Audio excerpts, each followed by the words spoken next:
You ask Tiger to solve. This deals with linear equations with one unknown. The final result is x equals -7/15. Let's solve it step by step. Simplify the expression. Multiply the fractions. Break up the fraction. Simplify the fraction. Combine the fractions. Combine the numerators. Group all constants on the right side of the equation. Add 1/3 to both sides. Combine the fractions.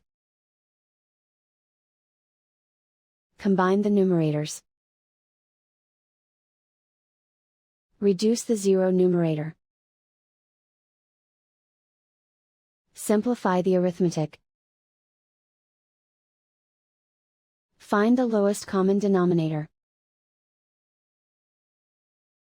Multiply the denominators. Multiply the numerators. Combine the fractions. Combine the numerators. And so the final result is x equals -7/15.